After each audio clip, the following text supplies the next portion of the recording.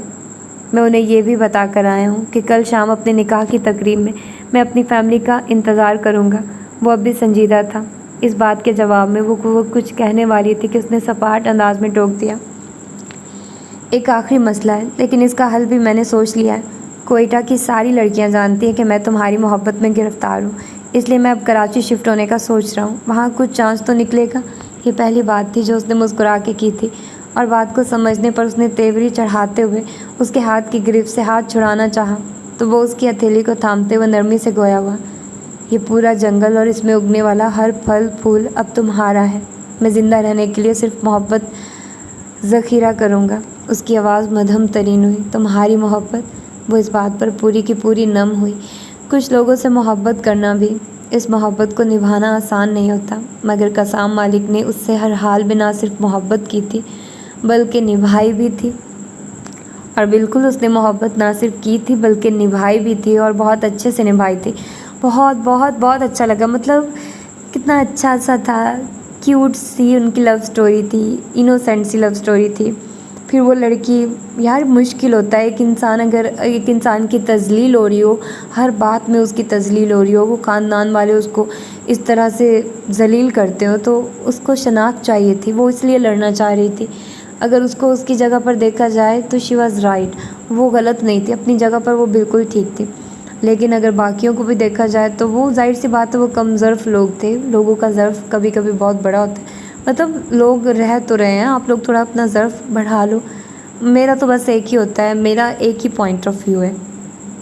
آپ کوئی کام کر رہے ہو نا، آپ کسی کی مدد کر رہے ہو تو خوش دلی سے کرو، اگلے بندے کو لگے کہ ہاں اگلا بندہ خوش ہے۔ سم ٹائمز ہم مدد کرتے ہوئے نا ایسا کرتے ہیں کہ ہمارا دل نہیں چاہ رہا ہوتا، ہم کہتے ہیں ہاں لے لو، دینا تو نہیں چاہتے، مطلب کچھ لوگ ایسے کرتے ہیں کہ ہم ضرورت تو نہیں تھی پر ٹھیک ہے تم لے لو، مطلب ایسی مدد کا کوئی فائدہ نہیں۔ جب ایک چیز کر رہے ہو تو پورے خلوص سے کرو یار، پوری نیت سے کرو۔ میں تو اسی پوائنٹ آف ویو اور اسی سوچ کو لے کر چلتی ہوں کہ اگر میں کسی کی ہیلپ کر رہی ہوں تو اگلے بندے کو لگے کہ ہاں یار وہ مدد کر رہا ہے، وہ سیلف لیس ہو کر ہیلپ کر رہا ہے۔ اور اگر کسی کی ہیلپ کرو تو اس کو بار بار جتاؤ نہیں، اس کو یہ مت کہو کہ ہاں تم ہمارے ٹکڑوں پر پل رہے ہو، تم ہمارے ہو، یہ وہ، تو اس طرح سے بس نہیں کرنا چاہیے، ویری بیڈ۔ اور یہ ناول مجھے بہت پسند آیا، یقیناً آپ لوگوں کو بھی پسند آیا ہوگا، تو اپنا فیڈ بیک ضرور دیجیے گا اور پھر جوائن کرتے اس سیریز کو۔ ابھی تو میں نہیں کہہ سکتی، ابھی میں ادھر ہوں 10 دن کے لیے، 10 دن کے بعد پھر میں جاؤں گی گھر، تو پھر باقی چیزیں سٹارٹ کروں گی میں۔ تو اپنا ڈھیر سارا خیال رکھیے گا، مجھے دعا میں یاد رکھیے گا۔ ملتے ہیں کسی اور اچھے سے ناول کے ساتھ۔ اللہ حافظ۔